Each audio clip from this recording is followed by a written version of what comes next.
शुभ मध्यान्ह. नमो सर्वभ्य नमो नमः. आज आपण इयत्ता 12वीच्या आल्हाद या पाठ्यपुस्तकातील अनुक्रमणिकेत ज्याप्रमाणे आपल्याला प्रथम मंडलात सुगम संस्कृतम सांगितलेलं आहे, त्यामध्ये पहिला मुद्दा आहे व्यावहारिक सूचना.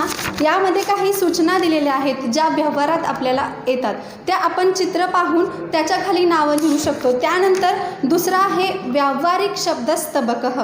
यामध्ये वाद्यम, नाट्यम, क्रीडा, शिक्षणम, कला याच्या माध्यमातून काही संस्कृत शब्द दिलेले आहेत आणि ते शब्द आपण मराठीमध्ये लिहायचे आहेत. तर आज आपण द्वितीय मंडलातील प्रथम पाठ क्षणम मनोविनोदनम हा पाहणार आहोत.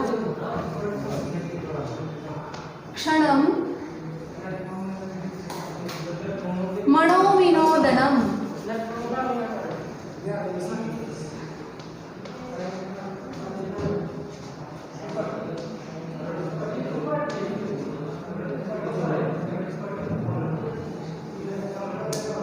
आपल्या प्रथम पाठाचे नाव क्षणम मनोविनोदनम असं आहे. आपल्या या द्वितीय मंडलामध्ये एकूण 5 पद्य आहेत आणि या पद्यामधून आपल्याला वेगवेगळ्या प्रकारचे कवींनी मांडलेली रचना आपल्याला समजते.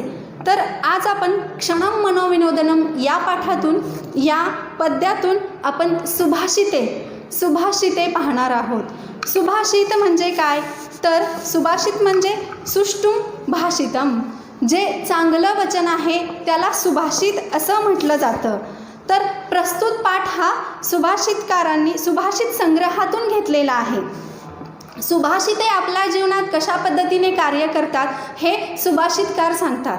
आता बघा, सुभाषितांमध्ये एकदम छोट्या भाषेत किंवा छोट्या ओळींमध्ये महत्त्वाचं असं सार, आयुष्याचं सार हे सुभाषितातून सुभाषितकार सांगत असतात.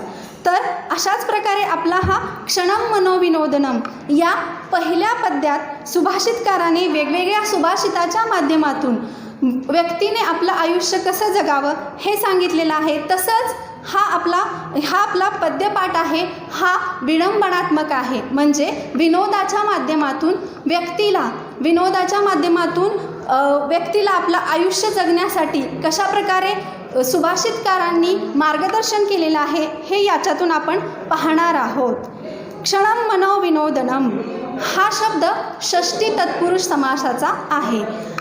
मनोविनोदनम, मनसः विनोदनम. मनोविनोदनम या शब्दाची फोड आहे मनसः अधिक विनोदनम. मनसः अधिक विनोदनम.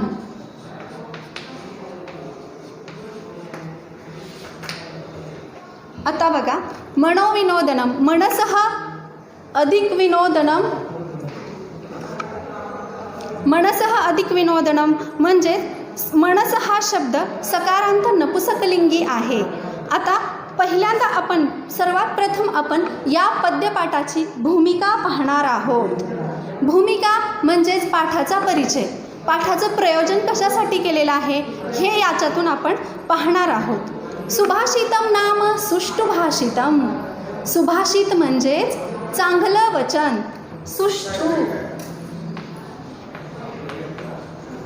सुष्ठु म्हणजे चांगलं वचन.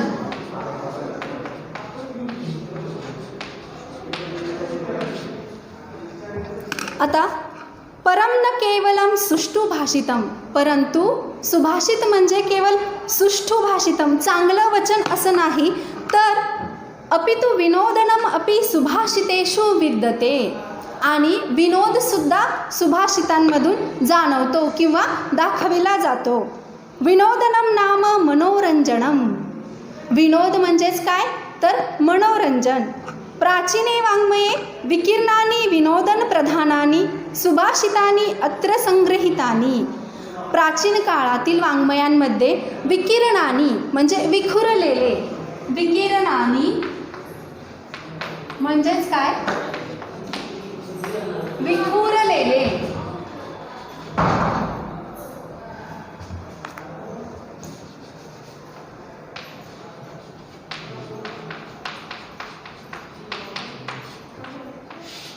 प्राचीन काळात प्राचीन वाङ्मयांमध्ये विखुरलेले असे विनोद साहित्य हे सुभाषितांमध्ये संग्रहित केलेले आहे. एतानी सुभाषितांनी विभिन्न प्रकारे हे हास्यम जनयन्ति. आणि ही सुभाषितही, हे विनोदाच्या माध्यमातून सांगितलेली सुभाषितही लोकांच्या मनात वेगवेगळ्या प्रकारे हास्यभाव निर्माण करतात. कुत्रचित परिहासः, सुभाषिताच्या माध्यमातून काही ठिकाणी चेष्टा केलेली असते. कुत्रचित उपहासः, काही ठिकाणी चेष्टा केलेली असते, काही ठिकाणी मस्करी केलेली असते. श्लेषस्य तथा सूचितार्थस्य योजना अपि क्रियते. श्लेषस्य, श्लेष श्लेष म्हणजे काय तर एका शब्दाचे अनेक अर्थ. सुभाषितकार आपल्या सुभाषितातून एका शब्दाच्या माध्यमातून अनेक अर्थ सूचित करत असतात आणि तशी क्रिया हे सुभाषितांच्या माध्यमातून आपल्याला दिसून येते. तर आता आपण पहिल्यांदा सुभाषितांचे हे सुभाषितातील हा पाठ हा सुभाषित आपल्याला कशा प्रकारे आपल्या जीवनामध्ये कार्य करत असतात हे या पद्यपाठातून पाहायचं आहे. तर सुभाषितही केवळ मनुष्यांवरच अवलंबून असतात असं नाही, तर प्राण्यांवर सुद्धा सुभाषित केलेली आहेत. आणि आपल्या या क्षणम मनोविनोदनम या पद्यपाठात प्राण्यांवर आधारित काही सुभाषित आहेत, ती आपण पाहूया. उष्ट्राणां च विवाहेषु गीतं गायन्ति गर्दभाः परस्परं प्रशसन्ति अहो रूपम अहो ध्वनिः. आता पहिले आपला हा सुभाषित आहे, हे अनुष्टुप छंदाचे उदाहरण आहे. अनुष्टुप छंद.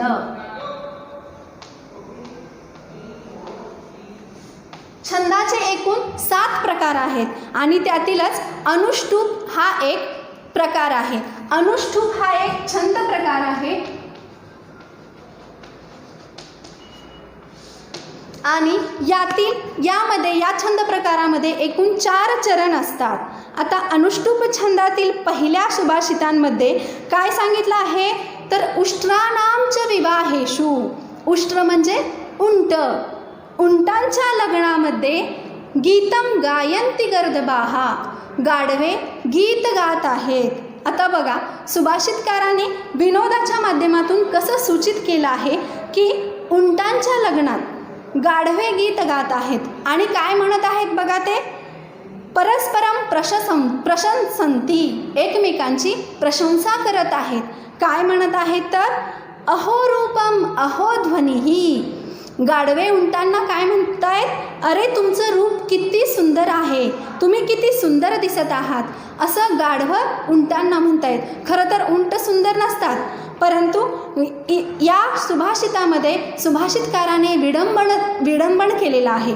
आणि त्यानंतर उंट काय म्हणत आहेत गाढवांना, अहो ध्वनिः, तुमचा आवाज खूप सुंदर आहे. म्हणजेच काय तर प्राणी एकमेकांशी बोलत आहेत. उष्ट्राणां च विवाहेषु गीतं गायन्ति गर्दभाः.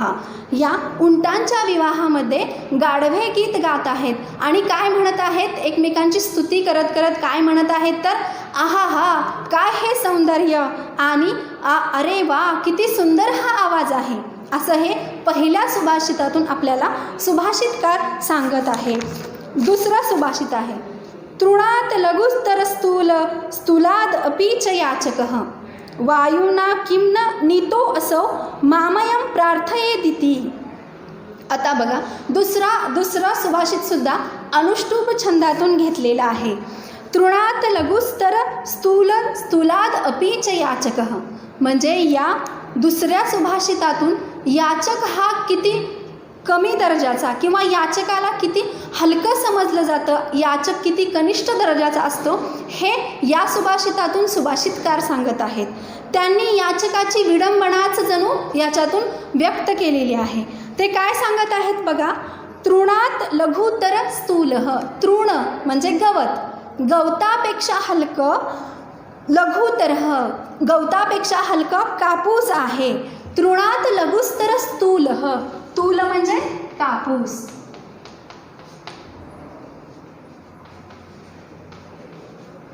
गवतापेक्षा सुद्धा हलका कापूस आहे. तर स्तुलाद अपीच याचकः, आणि या कापसापेक्षा सुद्धा हलकं कोण असेल तर तो आहे याचक. याचकाला किती हलकं समजलं जातंय हे कवी सांगत आहे.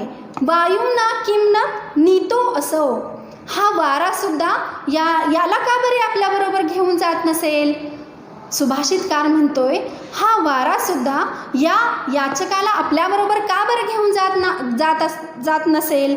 तर मामयम प्रार्थयेदिती, तो काय म्हणत आहे की वारा म्हणतोय की नको या याचकाला आपल्याबरोबर न्यायला, कारण हा माझ्याकडे सुद्धा काहीतरी याचना करेल, माझ्याकडे सुद्धा काहीतरी दान मागेल. याचक म्हणजेच दान मागणारा. याचकः दान मागणारा. प्रस्तुत श्लोकातून सुभाषितकाराने याचकाचा किती कनिष्ठ दर्जा असतो हे सांगितलेलं आहे. याचा अन्वय म्हणजे तृणात लघुतरः तूलः तुलात अपि लघुतरः याचकः. गवतापेक्षा हलका कापूस असतो, कापसापेक्षा हलका याचक असतो. तरीही वायुना असो याचकः किम न नीतः, आता एवढा हलका याचक असून सुद्धा हा वारा त्याला का बरे घेऊन जात नसेल. अयम माम अपि प्रार्थयेत इति, तो काय म्हणतोय, वारा म्हणतोय की नको याला माझ्याबरोबर घेऊन जायला नको, कारण का तर हा याचक माझ्याकडे सुद्धा काहीतरी दान मागेल. अशा स्वरूपात या प्रस्तुत श्लोकातून, प्रस्तुत सुभाषितातून कवीने याचकाचा हलका दर्जा प्रस्तुत केलेला आहे. तिसरं सुभाषित आहे. भो दारिद्र्य नमस्तुभ्यं सिद्धो अहम त्वत्प्रसादतः पश्याम्यहम जगत सर्वं न माम पश्यति कच्चन. हे सुद्धा सुभाषित अनुष्टुप या छंदाचा प्रकार आहे. भो दारिद्र्य, सुभाषितकार काय म्हणत आहेत किंवा हा दरिद्री व्यक्ती काय म्हणत आहे आपल्या बोलण्यातून. भो दारिद्र्य, अरे दारिद्र्या, नमस्तुभ्यं, तुला माझा नमस्कार असो. सिद्धो अहम त्वत्व प्रसादतः, तुझ्या कृपा प्रसादाने मला एक सिद्धी प्राप्त झाली आहे. काय म्हणत आहे हा दरिद्री माणूस, हे दारिद्र्या तुला माझा नमस्कार असो, तुझ्या सिद्धीने, तुझ्या कृपा प्रसादाने मला एक सिद्धी प्राप्त झालेली आहे. पश्याम्यहम जगत सर्वं न माम पश्यन्ति कश्चन, या संपूर्ण जगाला, या संपूर्ण विश्वाला मी पाहू शकतो, परंतु मला कोणी सुद्धा पाहत नाही. बघा कसं सुभाषितकाराने विडंबनातून त्या दरिद्री व्यक्तीचं किंवा दारिद्र्याचं त्याच्या वर्णन केलेलं आहे की तो म्हणत आहे की अरे दारिद्र्या तुला माझा नमस्कार असो, तू मला काही सिद्धी दिलेली आहेस. याच्यातून असं आपल्याला अन्वय आहे. दरिद्री कवी वदती, दरिद्री कवी म्हणतोय भो दारिद्र्य तुभ्यं नमः, तुला माझा नमस्कार असो. अहम त्वत्प्रसादतः सिद्धः जातः, तुझ्या कृपा प्रसादाने मला सिद्धी प्राप्त झालेली आहे. यत अहम सर्वं जगत पश्यामी, यावेळी मी संपूर्ण जगाला पाहू शकत आहे, परंतु मला मात्र कोणी सुद्धा पाहत नाही. असा प्रश्न या दरिद्री कवीने व्यक्त केलेला आहे दारिद्र्याच्या बाबतीत. चौथं सुभाषित आहे आपलं. अद्यापि दुर्निवारं स्तुतिकन्या वहति कौमारं सदभ्यो न रोचते सा असंतो अप्यस्ये न रोचन्ते. अद्यापि दुर्निवारं स्तुतिकन्या वहति कौमारं सदभ्यो न रोचते सा असंतो अप्यस्ये न रोचन्ते. म्हणजेच काय सांगतोय सुभाषितकार, स्तुतिरूपी कन्या, ही स्तुती कन्या अद्यापि दुर्निवारं कौमार्यं वहती, ही स्तुती नावाची मुलगी आजसुद्धा तिचे कौमार्य वाहत आहे. अद्यापि वहती कौमार्यं म्हणजे अटळ असं तिचं ती कौमार्य वाहत आहे. कारण का, यतः सा सदप्यः न रोचते, म्हणजे काय, यतः सा तर ती ही स्तुती सज्जनांना आवडत नाही, आणि अस्येम अपि असंतः न रोचन्ते, असंतः म्हणजे दुर्जन, असंतः.